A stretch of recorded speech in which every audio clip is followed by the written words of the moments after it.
하나님 말씀을 보도록 하겠습니다. 하나님 말씀은 누가복음 23장 34절 한 절 말씀입니다. 누가복음 23장 34절입니다. 이에 예수께서 이르시되 아버지 저들을 사하여 주옵소서. 자기들이 하는 것을 알지 못함이니이다 하시더라.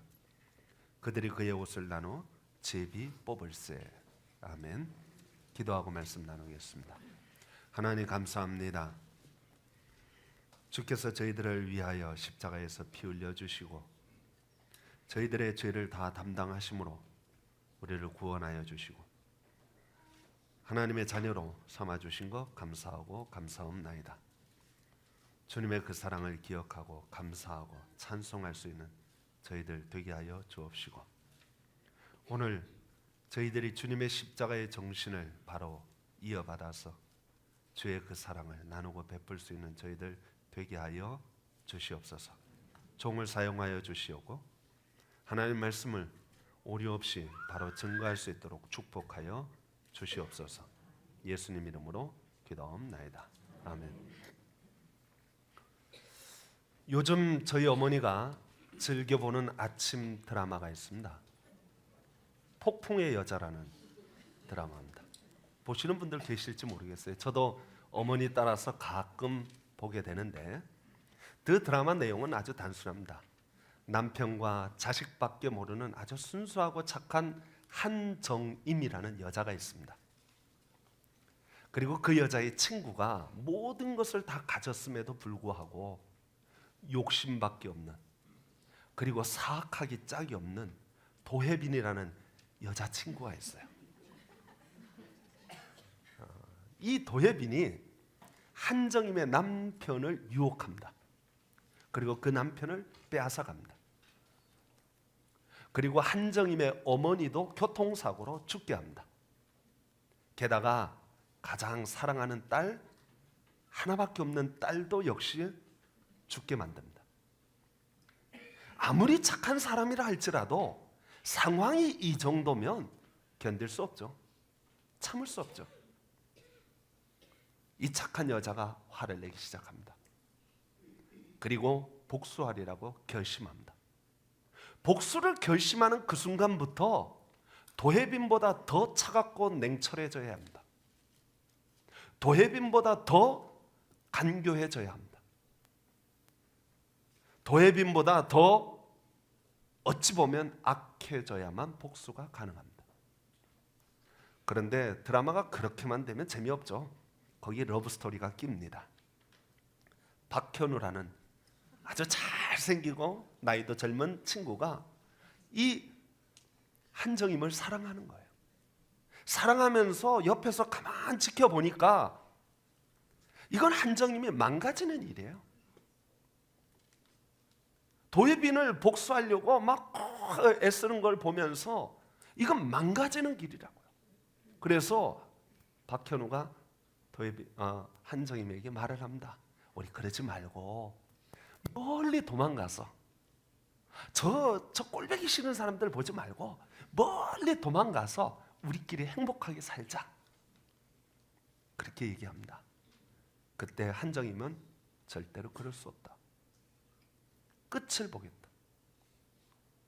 반드시 나는 저 악한 도혜빈이 망하는 꼴, 망가지는 걸 내가 봐야 되겠다. 드라마는 여기까지 진행되고 있어서 결론은 제가 잘 모르겠습니다. 여러분, 용서가 쉬울까요? 어려울까요? 어떤 분은 쉽다고도 말하고 어떤 분은 어렵다고도 말을 합니다. 쉽다고 말하는 분들 있어요. 그게 뭐 어렵냐? 하면 되지. 여러분, 연초가 되면 남자들이 흔히들 하는 결심이 있습니다. 술 끊어야지, 담배 끊어야지, 그런 결심을 합니다. 그래서 물어봅니다. 아유, 그래, 성공했어요? 끊었어요? 그러면은 아이고, 제가 지금까지 수십 번도 더 끊었어요. 그 말은 뭐예요? 진짜 끊은 거예요? 못 끊은 거예요? 못 끊은 겁니다. 끊으려고 노력은 했지만 못 끊은 거예요. 용서도 비슷합니다. 용서한다고 말을 하는데 그건 뭐 말하기 어려워. 용서하지 뭐. 그렇지만 사실은 용서 못하는 경우가 너무 많아요. 부부싸움 하다 보면 부인이요, 지난번 분명히 그때 용서했었어. 그런데 요번 거를 가지고 과거를 얘기하기 시작하는데 어쩜 그렇게 정확하게 기억하는지. 몇 월 며칠 날 몇 시에 당신이 이렇게 말을 했고 내가 그래서 이렇게 말을 했고 이래서 당신이 그때 그랬잖아. 그러면서 신혼 초부터 지금까지 다 기억하고 있어요. 용서한 거예요, 안 한 거예요? 안 한 거예요. 용서한 척 한 것뿐입니다. 그런 정도의 용서는 쉽습니다. 용서하는 척하면 되는 거예요. 그냥 넘기면 되는 거예요. 잊어버리면 되는 거예요. 그리고 뭐 생각나면 또 다시 말하면 되고. 그건 진정한 용서가 아닙니다. 말뿐인 용서는 정말 쉽습니다. 그러나 이 고난주간 예수님이 십자가에서 달리시면서 우리에게 가르쳐주는 것은 용서가 어렵다는 것입니다. 용서하기 위하여, 예수님은 우리의 죄를 용서하기 위하여 십자가를 지셨습니다. 본인이 아무 죄가 없어요. 아무 잘못이 없습니다. 우리를 용서하시고 우리를 구원하시고 우리를 그 죄에서 건지시기 위하여 온몸이 찢기고 피를 흘리고 상처를 받으셨습니다. 가슴 찢겨지는 아픔을 경험해 보지 못한 사람은 용서가 쉽다고 말할 자격이 없습니다. 용서가 얼마나 어려운지 아십니까? 지금 예수님이 하나님 아버지 저들을 사하여 주옵소서라고 기도하는 그 기도의 자세를 가만 생각해 보세요. 무릎 꿇고 멋있게 폼 잡고 기도하는 것이 아닙니다. 예수님이 지금 용서하여 달라고 하는 그 기도는 십자가에 못을 박혀서 강제로 두 팔을 벌려 양쪽 손에 못을 박고 온몸이 뒤틀리는 고통을 겪으면서 하는 말입니다. 로마 군인들이 허리에 창을 푹 찔러서 피가 쿨쿨 쏟아져 나옵니다. 밑에서 희롱하고 조롱하며 비웃고 말들을 합니다. 어떤 로마 군인은 솜방망이에 신 포도주를 묻혀서 먹어보라고 예수님 얼굴을 막 문지릅니다. 그런 상황에서 예수님의 첫 번째 한 말이 아버지 저들을 사하여 주옵소서. 그게 쉬울까요? 쉽다고 생각하십니까?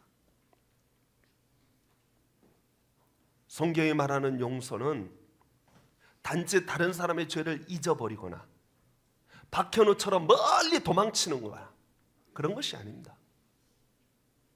성경이 말하는 용서는 그 죄 지은 사람을 그 죄 가운데서 건져내는 것입니다. 그게 바로 용서입니다. 우리 옛말에 그런 말 있죠? 죄는 미워하되 사람은 미워하지 말자. 영국의 옥스퍼드 대학의 영문학과 교수인 C.S. 루이스 교수는 독실한 크리스찬인데 이 말을 이해할 수가 없었어요. 죄는 미워하되 사람을 어떻게 미워하지 않을 수 있을까? 세상에 그런 사람이 어디 있을까? 그는 고민하기 시작했습니다. 사람들을 연구하기 시작했어요. 사람들을 살펴보기 시작했습니다. 정말 그런 사람이 있을 수 있을까? 살펴보는 중에 드디어 한 명을 발견했습니다. 그 사람은 바로 자기 자신이었습니다. 여러분 생각해 보세요. 나는 언제나 이해가 됩니다. 내가 혹시 누구에게 상처를 주었으면 그건 모르고 한 겁니다. 내가 누구에게 잘못한 것이 있으면 그건 원래 악의가 없었어요. 악의가 없었어요. 그런 뜻이 아닙니다. 내가 뭐 나쁜 짓을 했으면 그건 실수예요. 실수예요. 그렇잖아요? 언제나 나는 이해가 됩니다. 아니 설령 내 마음에 나쁜 마음이 있었어요. 진짜 패 죽이고 싶었어요. 복수하고 싶었어요. 내 안에 꺾을 수 없는 고집이 있단 말이죠. 내 안에 비겁함도 있어요. 내 안에 솔직히 말하면 자존심도 있어요. 나 양보 못해. 끝까지 가야지 뭐. 그래, 너 죽고 나 죽자. 그런 마음도 있어요. 그렇지만 그럼에도 불구하고 나는 나 자신을 사랑합니다. 그 많은 잘못들이 있지만 내가 다 알아요. 내 마음이 어떤지. 그래도 나는 나를 사랑합니다. 그래서 예수님은 말씀하셨습니다. 내 이웃을 누구와 같이? 나처럼. 내 몸과 같이. 그렇게 사랑하라. 사랑은 어떤 겁니까? 나처럼. 나는 다 이해가 되잖아요. 나는 다 용납이 되잖아요. 아니, 설령 내가 내 문제가 있고 내 잘못이 있고 내 고집이 있고 내 나쁜 것이 있지만 그래도 나는 나를 사랑하잖아요. 그렇게 사랑하라는 겁니다. 그게 쉬운가요? 성도 여러분, 쉽지 않습니다. 어떤 사람은 용서의 권한이 자기에게 있다고 생각합니다. 그래서 말합니다. 내가 널 용서할게. 그런데 정말 우리가 누구의 죄를 용서할 권한이 있을까요? 권리가 있을까요? 자격이 있을까요? 사실은 우린 다 똑같은 죄인들입니다. 하나님이 보실 때 도끼인 객기입니다. 거기입니다. 누구도 용서할 만한 자격과 권리가 없어요. 용서의 권리가 있다면 그분은 우리의 죄를 사하실 수 있는 분이 있다면 유일하게 하나님뿐입니다. 아니, 물론 거기 예수님도 포함됩니다. 그런데 그 예수님은 오늘 본문에서 뭐라고 말씀하시냐면 자기를 뺐습니다. 내가 너희 죄를 용서해 주마 이렇게 하지 않고 뭐라고 말합니까? 아버지여 저들을 사하여 주옵소서. 자기가 정당히 가질 수 있는 용서의 권한과 권리를 포기하셨습니다. 여러분, 영화 중에 밀양이라는 영화가 있습니다. 이 밀양이라는 영화의 모티브가 된 원작이라고 말할 수 있는 이청준 씨의 벌레 이야기라는 소설이 있습니다. 그 소설에 보면 알암이라는 아이가 나옵니다. 초등학교 4학년인데 이 아이가 내성적인 아이라서 아무 것에도 관심이 없어요. 그런데 유일하게 뭐에 관심이 있냐? 주산에 관심이 있었습니다. 그래서 부모님이 주산학원에 보냈습니다. 그런데 그 주산학원 원장인 김도섭이라는 친구가 나쁜 놈입니다. 이 아이를 유괴해서 살인합니다.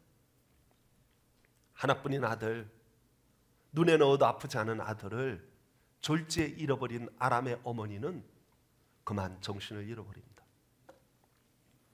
밤에 자다가도 그 생각만 하면 벌떡벌떡 일어나게 됩니다. 이를 갈고 눈물이 솟구칩니다.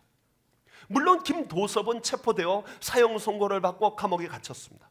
그렇지만 이 아람의 어머니는 그게 속이 풀리질 않는 거예요. 저 김도섭을 갈아 죽여도 시원찮은 거예요. 예? 사형 받는 것 정도로 만족하지가 않는 거예요. 그렇다고 죽은 아들이 살아 돌아오질 않는 거예요. 미치겠는 거예요. 본인이 잠을 잘 수가 없는 거예요. 한마디로 지옥 같아요.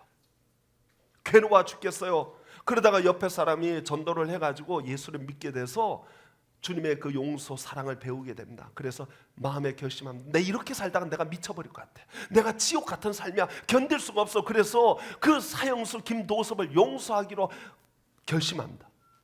그리고 감옥을 찾아갑니다. 그런데 사형수 김도섭도 감옥에서 예수를 믿었습니다. 예수를 믿고 자기의 죄를 하나님께 다 고백하고 하나님께 용서를 받고 나니까 마음의 모든 무거운 짐이 툭 내려가는 것 같아요. 마음의 평화가 찾아왔습니다. 그리고 그 두 사람이 감옥 면회소에서 만났는데 아람의 어머니는 그동안 먹을 것도 제대로 먹지 못하고 지옥 같은 삶을 살면서 몸이 수척해지고 인상이 찌그러지고 너무 힘들었는데 김도섭은요 너무 편안한 거예요. 다 주님께 내려놓고 용서받고 나니까 이제 마음 편안하게 죽을 수 있는 거예요. 어떻게 보면 행복해 보이기까지 해요. 세상에 이럴 수가 있어요. 피해자인 나는 이렇게 고통받고 있는데 어떻게 살인범 김도섭은 저렇게 평안할 수 있는가?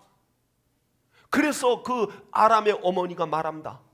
내가 용서를 안 했는데 어느 놈이 용서를 해? 어느 놈이. 내가 용서를 안 했는데. 그리고 그 아람의 어머니는 그 분노에 자살하여 죽고 맙니다. 성도 여러분, 용서의 권리가 여러분에게 있다고 생각하십니까? 누구의 죄를 사할 수 있는 권리가 여러분에게 있다고 생각하십니까? 없습니다. 하나님에게 있습니다. 하나님은 우리의 죄를 용서해 주셨습니다. 지옥과 마땅할 우리를 용서하여 주시고 멸망받아 마땅할 우리를 용서하여 주셨습니다. 그런데 누가 용서 못해요? 똑같은 죄인이 내가 용서를 못하는 거예요. 하나님은 용서해 주셨는데 내가 용서 못하는 거예요. 견딜 수 없는 거예요. 끝까지 가고 싶은 거예요. 성도 여러분, 주님께서 십자가에서 피 흘리실 때 그것은 무엇입니까? 우리에게 우리의 죄를 용서하여 주는 것만 생각하지 마세요. 주님은 나처럼 너희도 그렇게 용서해라, 그런 거예요. 남아프리카 최초의 흑인 대통령이었던 넬슨 만델라가 감옥에서 27년을 살았습니다. 27년 감옥 살면서 얼마나 고통을 많이 겪었는지 몰라요. 그가 마침내 자유의 몸으로 풀려날 때 그는 이렇게 말을 했습니다.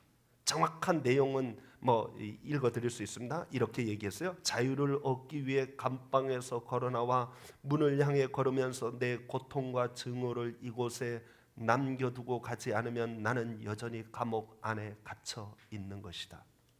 무슨 뜻이냐면 내가 감방 안에서 당했던 그 모든 고통, 그 아픔들을 생각하면 막 분이 나요. 증오가 있어요. 죽이고 싶은 거예요. 복수하고 싶은 거예요. 그 나쁜 마음들이 있는 거예요. 근데 그 감옥 안에서 풀려나서 내가 자유의 몸이 되는데 그 분노, 그 나쁜 마음을 그대로 가지고 가면, 여기에 놓고 가지 않으면 나는 여전히 감옥에서 나왔으나 감옥 안에 있는 것과 다를 바가 없다. 성도 여러분, 하나님이 용서해 주셨는데, 하나님이 우리의 죄를 용서해 주셨는데 나는 절대로 용서 못해. 그러면 내 마음이 지옥이 됩니다. 내가 감옥 안에 있는 거예요. 어떤 사람은 그렇게 말하는지 몰라요. 내가 용서하고 싶으나 그 사람은 용서받을 자격이 없어. 내가 그에게 어떻게 했는데 그가 나한테 이럴 수 있어? 말도 안 돼, 이거는. 그런데 여러분, 그러기 때문에 용서해야 됩니다. 용서받을 자격이 있는 사람이라면 진즉에 용서했어야지. 아마 그 사람이 그렇게 말했을 거예요. 나 용서받을 자격 있잖아. 왜 용서 안 해? 할 말 없어요. 당연히 용서해야죠. 그건 용서가 아닙니다. 당연한 겁니다. 용서는요, 용서받을 자격이 없기에 우리 주님은 용서받을 자격 없는 우리를 용서하여 주신 것입니다. 성도 여러분, 십자가의 길은요, 어렵고 힘든 길입니다. 어떤 사람들은 삶을 살면서 이놈의 십자가, 그러면서 그 십자가를, 무거운 십자가를 짊어지고 막 인상 쓰고 고통하고 이러는 분들이 있어요. 그래요. 십자가는 사형 형틀이니까 무겁죠. 힘들죠. 그러나 예수님은 그 무거운 십자가를 뭘로 바꿨냐면 용서의 십자가로 바꿨어요. 사랑의 십자가로 바꿨어요. 왜 졌어요? 용서하시기 위하여, 사랑하시기 위하여. 성도 여러분, 여러분은 십자가를 왜 지십니까? 죽기 위하여 집니까? 나도 죽고 너도 죽고 다 죽자. 그래서 지십니까? 그러면 그건 사형 형틀에 불과합니다. 그러나 우리 주님이 십자가를 지시면서 너도 나와 같이 이 십자가 지자 하는 얘기는 같이 죽자는 얘기가 아니라 이 십자가의 용서와 사랑의 의미를 깨닫고 서로 승리하자는 거예요. 품어주자는 거예요. 그게 십자가입니다. 여러분, 프랑스의 유명한 문학가인 빅토르 위고를 아실 거예요. 빅토르 위고가 쓴 작품 중에 레미제라블이라는 작품이 있습니다.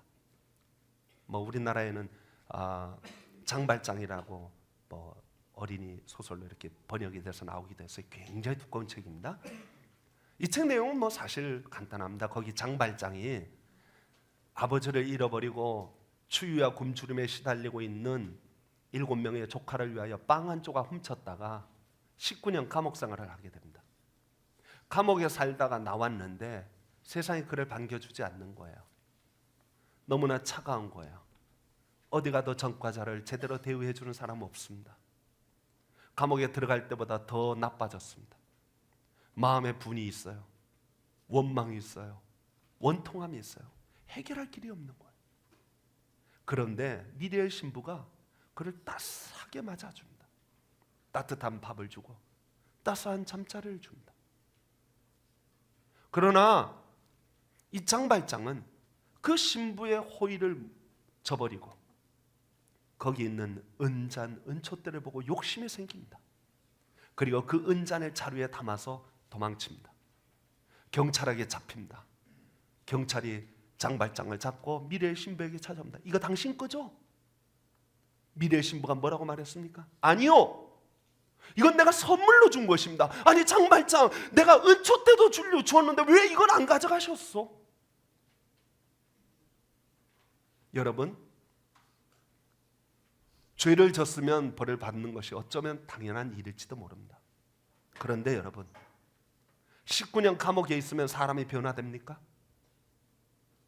내가 벌을 주고 내가 그에게 징계를 가하고 내가 그에게 복수를 하면 그가 사람으로, 온전한 사람으로 거듭납니까?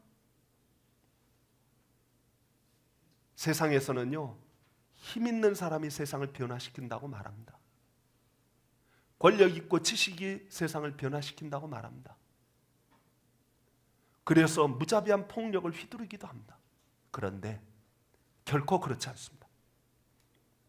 세상을 변화시키는 것은 사랑이요, 용서를 실천하는 그리스도인이 희망입니다. 그 장발장이 변화된 것은 19년 감옥 생활이 그를 변화시킨 것이 아니라 단 한순간 그를 용서하고 그에게 사랑을 베푼 미래의 신부의 그 마음이 장발장의 인생을 바꾸어 놓은 것입니다.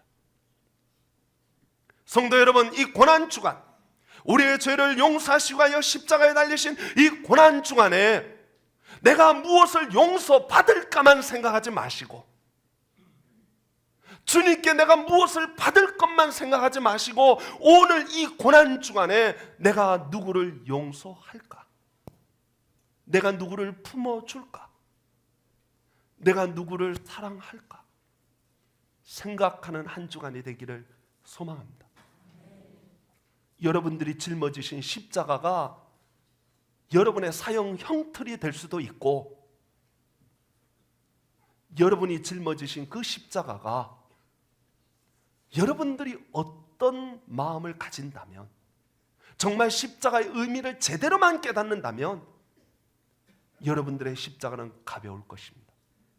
다른 사람을 살리고 나도 살릴 거예요. 모든 사람을 살릴 것입니다.